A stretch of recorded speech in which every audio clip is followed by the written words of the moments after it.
Eden od največjih izzivov, s katerim smo se pri projektu Eko-srebrna hiša soočali, je bila varnost stanovalcev. Ugotovili smo namreč, da je kar nekaj prebivalcev klasičnih stanovanj, takšnih, da se ne počutijo dovolj varnih v svojih stanovanjih, da se ne počutijo dovolj varne v svojih soseskah.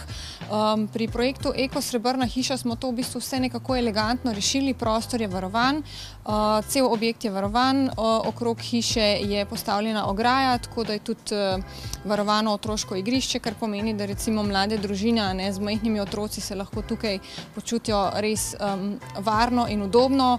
Otroci se lahko igrajo na zelenih površinah, ne rabijo praktično niti prečkati ceste. Sam objekt je tudi zelo primeren za mlade družine. V neposredni bližini se namreč nahaja osnovna šola Milana Šuštaršiča, tukaj sta tudi dva vrtca. Ogromno je možnosti za rekreacijo, ogromno je zelenih površin, v bližini je pot spominov in tovarištva, potem je tudi hipodrom s prehajalnimi potmi. Zdaj, druga prednost objekta so tudi izjemno nizki stroški ogrevanja, izjemno nizki stroški vode in elektrike.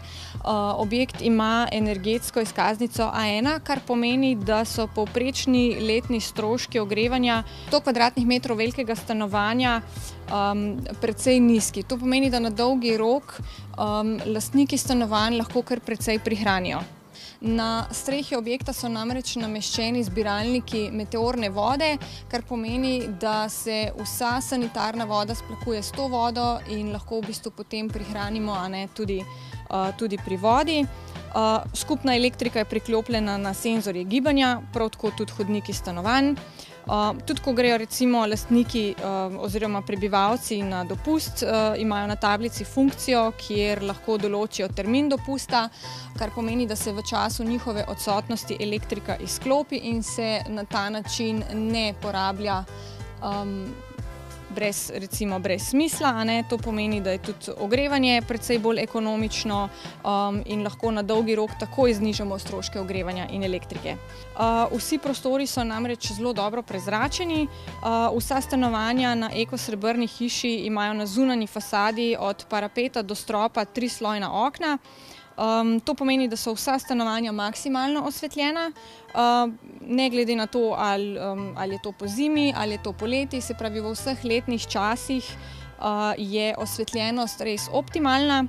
Pozimi s temi okni zajemamo sončno toploto, poleti hladimo stanovanja z avtomatiziranimi žaluzijami.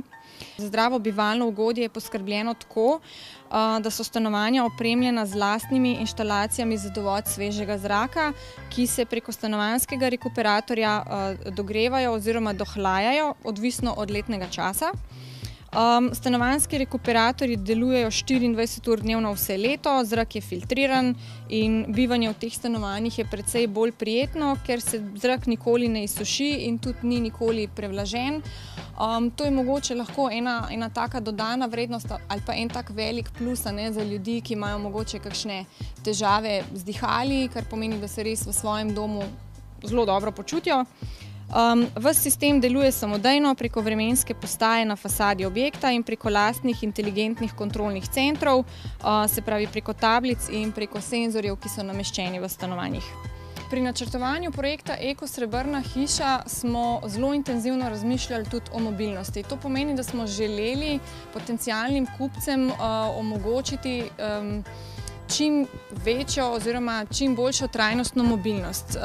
V kleti Eko-srebrne hiše se nahaja garaža, kjer je 25 polnilnih mest za električne avtomobile.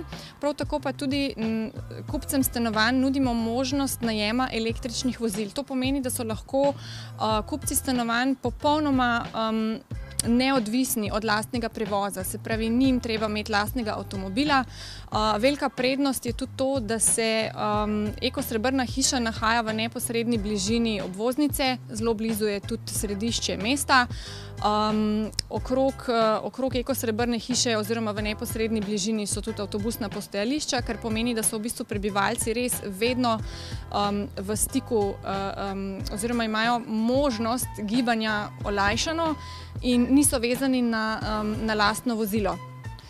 V pritličju objekta se nahaja tudi poseben prostor za varnostno službo, kar pomeni, da se kupci lahko odločijo tudi za fizično varovanje objekta oziroma za najem storitve fizičnega varovanja. Se pravi, imajo varnostnika, ki zvečer naredi obhod, preveri, da je vse v redu in potem nekako da vedeti stanovalcem, da je objekt res pod kontrolo.